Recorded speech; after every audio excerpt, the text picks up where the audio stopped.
बिस्मिल्लाहिर्रहमानिर्रहीम। अस्सलाम वालेकुम students, welcome back to my channel all about maths with Sahar. आज की वीडियो क्लास 9 के लिए है। चैप्टर 9 है introduction to coordinate geometry and exercise 9.1 start करते हैं। क्वेश्चन हम इसका सेकंड स्टार्ट करने लगे हैं। Let P be the point on x axis with x coordinate a and Q be the point on y axis with y coordinate b as given below. Find the distance between P and Q. अब यहाँ पे जो first question है ना वो भी distance वाला ही। अगर आपने वो वॉच करना है तो आप सिंपल डिस्क्रिप्शन में जाएं, मैंने वहाँ पे लिंक ऐड कर दिया है, आपको फर्स्ट क्वेश्चन मिल जाएगा। उन्होंने बोला हुआ let P be the point on x axis with x coordinate, यानी कि कोई एक प्लेन है, ठीक है, ग्राफ बना हुआ है और उसके ऊपर जो एक्स एक्सिस होता है ना, ये वाली लाइन एक्स एक्सिस की होती है, वहाँ पे ना पी पॉइंट एग्जिस्ट कर रहा है किसी एक जगह पे। वो बेशक नेगेटिव है बेशक पॉजिटिव है, वो हम इनसे अंदाज़ा लगा सकते हैं कि पॉजिटिव होंगे या नेगेटिव होंगे। इसी से हमें पता चल रहा है 9 है तो ये पॉजिटिव होगा, ठीक है। फिर उसने बोला हुआ है क्यू। अब जो दूसरा पॉइंट है जिसमें दो चीज़ें आगे कंटेन करती हैं एक्स और y, Q be the point on y axis with y coordinate b as given below. अब जो वाई है, वाई के ऊपर भी जो है ना, वाई एक्सिस के ऊपर भी कुछ जो है ना वो डिपेंड कर रहा है। क्यू पॉइंट उसका कोऑर्डिनेट है बी, यानी कि इसका जो दूसरा होगा वो क्या होगा, बी होगा। अब यहाँ पे अपना सिचुएशन को देखते जाना है कि जो बी है ना वो रिप्रेजेंट कर रहा है दूसरी वैल्यू को, यानी कि हमारे पास दो चीज़ें होती है ना, एक्स और वाई होता है ना, तो उसने पहले पॉइंट जो पी पॉइंट है उसमें दे दी हुई है पहली वैल्यू। लाइक अगर हम एक्स और वाई को ए और बी में कन्वर्ट करें ना, तो हर पॉइंट के लिए ए भी चाहिए होता है और बी भी चाहिए होता है।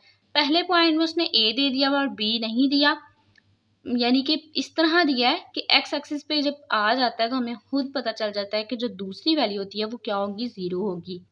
अच्छा, तो हमारे पास जो वैल्यू है वो 9 है, तो आपने ना क्या करना है, और साथ ही साथ उसने ये भी बता दिया हुआ है कि जो पी पॉइंट है वो कहाँ पे, एक्स एक्सिस पे है, यानी कि वो किसी और पॉइंट्स पे आके नहीं अटैच हो रहा, किसी और ब्लॉक पे जाके या इंटरसेक्टिंग वाई एंड एक्स की जो इंटरसेक्टिंग पॉइंट है वहाँ नहीं आ रहा। मतलब कि वो सिर्फ और सिर्फ एक लाइन पे एक्सिस्ट कर रहा है, वो बेशक नेगेटिव है बेशक पॉजिटिव है। तो इसका मतलब ये है कि जो वाई होगा वो क्या होगा, 0 होगा। ये चीज़ें तो आपने पढ़ी हुई है ना पहले 8 चैप्टर में। उसमें क्या होता है कि हमारे पास अगर y 0 हो जाता है तो x एक्सिस के ऊपर ही वो पॉइंट कंटेन करेगा। अगर हमारे पास x 0 हो जाए कोऑर्डिनेट में तो y के ऊपर कंटेन करेगा। यही चीज़ें उसने बताई हुई हैं सिंपल। तो एक हमारे पास 9 है x एक्सिस, तो इसका मतलब y जो है वो 0 होगा। तो यहाँ पे मैं सारी सिचुएशन लिख देती हूँ। फर्स्ट ऑफ ऑल जो p पॉइंट है, p पॉइंट में हमारे पास a और b होना चाहिए ना, तो a में 9 मौजूद है और b हमें पता है कि वो x एक्सिस पे है, तो y जो होगा यानी कि जो सेकेंड वैल्यू होगी वो क्या होगी, 0 होगी। सेम मैं Q को भी लिख देती हूँ। तो Q के में ना यहाँ पे उन्होंने B यानी कि जो दूसरी वैल्यू है वो दी हुई है 7, और पहली वैल्यू हमें पता है कि जब y एक्सिस पे होगा तो इसका मतलब x एक्सिस जो है वो 0 होगा, x का जो कोऑर्डिनेट होगा वो 0 होगा। तो ये दो पॉइंट्स हमने निकाली। अब यहाँ पे डिस्टेंस फाइंड कर लेते हैं P और Q का। तो डिस्टेंस का यहाँ मैं फॉर्मूला लिख लेती हूँ, x2 माइनस x1 का स्क्वायर आ जाएगा प्लस y2 माइनस y1 उसका स्क्वायर। तो यहाँ पे हम देख लेते हैं कि x2 क्या है और y2 क्या है, या x1 और y1 क्या है। तो सबसे पहले वाला जो पॉइंट होता है उसकी जितने भी कोऑर्डिनेट्स होते हैं वो 1 की फॉर्म में होते हैं, और हमें पता है कि पहला नंबर जो पॉइंट्स में कोऑर्डिनेट्स में पहला नंबर होता है वो होता है x का, और दूसरा जो पॉइंट होता है वो y का होता है। तो हमने x और y को लिख दिया। अब यहाँ पे x2 एंड y2 ये चीज़ें लिख देंगे। अब सारी जो भी वैल्यूज हमें नज़र आ रही हैं वो हम यहाँ पे पुट कर देंगे। तो डिस्टेंस किस में फाइंड करना था, P और Q में। यहाँ पे P और Q और डिटर्मिनेंट का साइन अप्लाई कर देंगे। x2 क्या है हमारे पास, 0 माइनस x1 क्या है, 9, उसकी पावर 2 आ जाएगी। सेम y2 क्या है, 7 माइनस y1 क्या है, 0, पावर आ गई 2। अब सॉल्व कर लेते हैं। 0 में से 9 निकाला, 9 यानी कि 9 ही आ जाता है। 0 अगर ऐड हो या सब्ट्रैक्ट हो तो 9 ही आ जाता है। साइन आएगा बड़ी वैल्यू का, ऊपर आ गया पावर में 2। सेम 7 में 0 ऐड किया तो 7 ही आ जाएगा और ऊपर में पावर में आ गया 2। अब जो साइन आ गया नेगेटिव का, जब भी हमारे पास ब्रैकेट के अंदर नेगेटिव साइन आ जाता है और पावर इवन आ जाती है तो हम उस नेगेटिव साइन को एलिमिनेट कर देते हैं और खाली हमारे पास आ जाता है 9 raise to power 2 and 7 raise to power 2। अब नेक्स्ट में ना हम इनकी जो पावर्स हैं उनको लेते हुए सॉल्व कर लेंगे। 9 9 81 plus 7 raise to power 2 means के 7 को 2 टाइम मल्टीप्लाई करना है, तो 7 7 49, 9 का भी सेम यही काम किया। अब हम इन्हें ऐड कर लेते हैं, 81 + 49 10 और 12 और 13 130 जो है ना वो हमारा क्या होगा, ये डिस्टेंस होगा। और अगर आप इसको थोड़ा सा और सिंप्लीफाई करना चाहो तो आप जो है वो फैक्टराइजेशन है ना वो आप कर लो। तो 2 से स्टार्ट करेंगे, 2 6 12, 2 5 10। आगे अगर आप 3 से करें तो 3 से नहीं होगा, 5 से करें 5 से हो जाएगा। 5 हम देखना चाह रहे हैं ना कि हमारा कोई ऐसा स्केयर परफेक्ट स्केयर आ रहा है कि नहीं, स्केयरिंग की फॉर्म में आ रहा है कि नहीं जो कट होके बाहर आ जाए। 5 1 5, 1 कैरी एंड 5 3 15। तो अब ये मतलब कुछ भी चीज़ें ना सेम नहीं आ रही, कोई सेम पेयर्स नहीं बन रहे, इसलिए इसको ये ऐसे ही रहने देंगे और ये हमारा आंसर आ गया।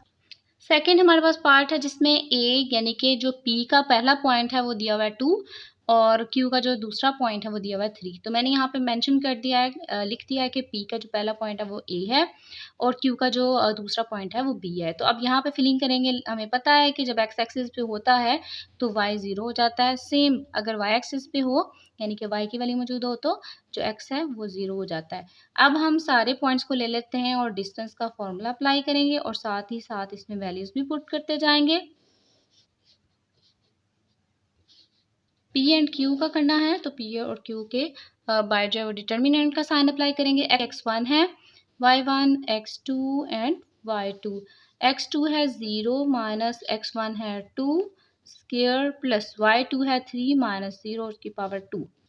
अब 0 और -2 किया तो -2 ही आ गया, प्लस 3 और 2 एज इट इज आ गया। अब मैं इसको ना इस स्टेप को डायरेक्टली करने लगी हूँ। आप चाहें तो आप पहले इस नेगेटिव साइन को रिमूव करें और फिर इसको सॉल्व करें। तो मैं डायरेक्टली कर रही हूँ, माइनस खत्म हो गया, प्लस में चेंज हो गया। अब 2 रेज़ टू पावर 2 का मतलब है कि 2 को 2 टाइम मल्टीप्लाई करें, 2 2 4। 3 रेज़ टू पावर 2 का मतलब है कि 3 को 2 टाइम मल्टीप्लाई करना है, ना कि 2 से। 3 3 9 ऐड करेंगे तो हमारे पास आ जाएगा 13 और 13 का जो है वो आगे फैक्टर्स बनते नहीं है, इसलिए यहाँ से आ गया। अच्छा जी, हमारे पास थर्ड पार्ट है तो और मैंने सारी डिटेलिंग दे दी है। यहाँ पे पी जो है वो -8 कंटेन कर रहा है और उसका जो वाई एक्सिस है वो नहीं है, इसलिए वो 0 होगा। यहाँ पे मैं 0 मेंशन कर देती हूँ। उसके बाद जो क्यू है, क्यू का सेकंड मौजूद है, सेकंड कोऑर्डिनेट, लेकिन फर्स्ट नहीं है, यानी कि वाई एक्सिस पे मौजूद कर रहा है, वाई एक्सिस पे कंटेन कर रहा है। तो जो एक्स वाला होगा पार्ट पॉइंट वो 0 हो जाएगा। मैंने डिस्टेंस का फॉर्मूला भी लिख दिया। अब मैं सारी वैल्यूज पुट कर देती हूँ। x2 हमें पता है क्या है, सारी वैल्यूज भी लिख देते हैं, यानी कि मेंशन कर देते हैं। आप चाहे ना आप ये पेंसिल से कर लें और बाद में से रिमूव कर लें, ठीक है। तो x2 क्या है, 0 माइनस, ठीक है, माइनस लगाया इस फॉर्मूले का, और एक माइनस जो है ना वो x1 का भी है, तो उसे आपने ना ब्रैकेट के अंदर लिखना है। ये जो माइनस है ये मैंने फॉर्मूले का लगा दिया, और ये जो अंदर का माइनस है ये इसकी खुद की वैल्यू का है। y2 क्या है 6 माइनस y1 क्या है 0। 0 माइनस माइनस प्लस 8 और उसकी पावर 2 प्लस 6 माइनस 0। यहाँ आप इसको ख़त्म भी कर सकते थे, ऊपर पावर आ गई 2। अब नेक्स्ट में इसको फिनिश आउट करते हैं। तो 8 में 0 ऐड किया 8 उसकी पावर 2, 6 में 0 माइनस किया फिर से 6 आ गया उसकी पावर 2। 8 को 2 टाइम किया तो 8 8 64 और 6 को 2 टाइम किया 6 6 36। अब दोनों को हम ऐड कर लेते हैं, 100 आ गया। और अगर हम देखें इसके प्राइम फैक्टर्स निकाल कर देखते हैं क्या इसके कोई मिनी जो फैक्टर्स हैं वो किसी परफेक्ट स्केयर में आ रहे हैं, यानी कि स्केयरिंग आ रही है कि नहीं। 2 5 10 एंड 0, 2 2 4, 2 5 10, 5 5 एंड 5 1 5। आप इसको 10 से भी कर सकते थे, ये मीन्स 10 मल्टीप्लाई बाय 10 और 10 रेज टू पावर 2 आके वो कट हो जाना था स्केयर रूट से। अब ये जो दो दो के पेयर्स हैं मैं इनको लिख रही हूँ पावर नोटेशन में, ठीक है। पावर नोटेशन में लिखने का ये फ़ायदा होगा कि हम डायरेक्टली ना इसको कट कर सकेंगे स्क्वायर रूट से। तो ये हमारे पास अब स्क्वायर रूट तो लिखा नहीं जाएगा, 2 मल्टीप्लाई बाय 5 है, इसका मतलब 2 5 10। जैसे मैंने आपको बोला था कि आप 10 मल्टीप्लाई बाय 10 भी कर सकते थे, तो इसको हम नेक्स्ट में करते तो पावर नोटेशन में आ जाता 2। यहाँ पे बेसिकली ना एक एक्सपोनेंशियल रूल अप्लाई होता है, जैसे अगर हमारे पास बेसिस बिल्कुल सेम हो और वो मल्टीप्लाई हो रही हो तो हम उनकी पावर्स को ना ऐड कर देते हैं, इसीलिए यहाँ पे आया। सेम इसके ऊपर भी यही अप्लाई हुआ। अगर आप 10 यूज़ करते हैं तो 10 पे भी यही फॉर्मूला यूज़ होना था, 2 5 10। तो ये जो पी क्यू का डिस्टेंस है ये 10 हमारे पास आंसर आ गया। 4 इसका पार्ट है a is equal -2 b is equal -3। इसका मतलब ये नहीं है कि ये एक ही point like p and q के एक ही के नहीं है, ये p का अलग से है, q का अलग से, उसकी भी सिचुएशन बताई हुई है, पहले डिस्कस भी हमने की है। तो सिंपल जो p का फर्स्ट कोऑर्डिनेट है लाइक वो है x एक्सिस पे कंटेन करता है, तो दूसरा जो y पॉइंट होगा वो 0 हो जाएगा ऑटोमेटिकली। सेम q का जो सेकेंड है यानी कि y एक्सिस पे कंटेन कर रहा है, तो जो x वाला पॉइंट होगा वो ऑटोमेटिकली 0 हो जाएगा। डिस्टेंस का फार्मूला अप्लाई किया, इसमें सारी वैल्यूज पुट कर दी। x2 हमारे पास 0 था, नेगेटिव साइन जो है वो फॉर्मूले का लिया, और जो अंदर वाला नेगेटिव साइन लगाया वो मैंने इस वैल्यू का खुद का लगाया, ठीक है। Plus y2 -3 -0। अब वैल्यूज को सॉल्व कर लेते हैं। 0 इंटू माइनस माइनस प्लस 2 और उसकी पावर आ गई 2। सेम -3 और -0 को भी मैं ऐसे ही रहने दूंगी। नेक्स्ट में इसको सॉल्व करती हूँ। 0 में 2 ऐड किया तो 2 आ गया, उसकी पावर 2। उसके बाद -3 में 0 ऐड किया, यहाँ माइनस किया तो फिर से -3 ही आ जाएगा। अब इसको सॉल्व कर लेते हैं। 2 को 2 टाइम किया, 2 2 ज़ा 4 प्लस। अब अगर हमारे पास अंदर नेगेटिव साइन आ जाता है और बाहर इवन पावर आ जाती है तो वो नेगेटिव साइन खत्म हो जाता है, यानी कि प्लस में चेंज हो जाता है। तो प्लस में जब चेंज हुआ तो प्लस प्लस प्लस ही आ गया। 3 को 2 टाइम मल्टीप्लाई किया, 3 3 ज़ा 9, दोनों को ऐड किया तो ये हमारे पास 13 आ गया। पी क्यू की वैल्यू आ गई 13। 5 इसका पार्ट है। अब यहाँ पे जो पी का फर्स्ट कोऑर्डिनेट है वो अंडर रूट में दिया हुआ है, स्क्वायर रूट में दिया हुआ है, तो यहाँ पे हमने वो भी मेंशन कर दिया। सेकंड 0 कर दिया।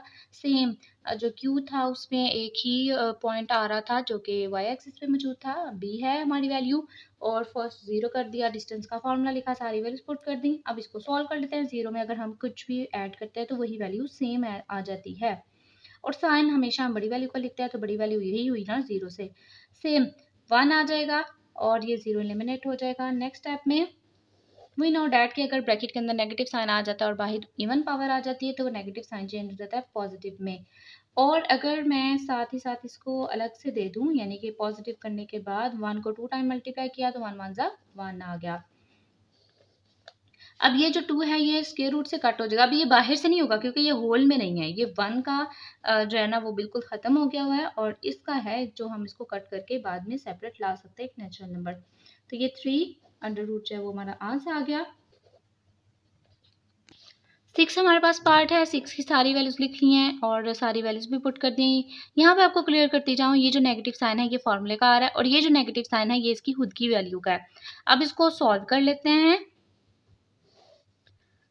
0 माइनस माइनस प्लस 9 और उसकी पावर 2 प्लस -4 एंड -0 उसकी पावर 2।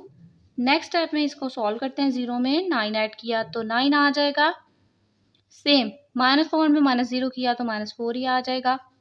9 को 2 टाइम मल्टीप्लाई किया, 9 9 ज़ा 81 एंड फिर से वही रूल, नेगेटिव एलिमिनेट हो जाएगा क्योंकि बाहर पावर कौन सी है, इवन है, वो खत्म हो जाएगी। तो 4 को 2 टाइम मल्टीप्लाई किया, 4 raise to power 2 means 4 multiply by 4, 4 4 ज़ा 16। दोनों को हम ऐड करते हैं, 81 एंड 16 7 8 एंड 9 97 जो है वो हमारे पास इसका आंसर आ गया।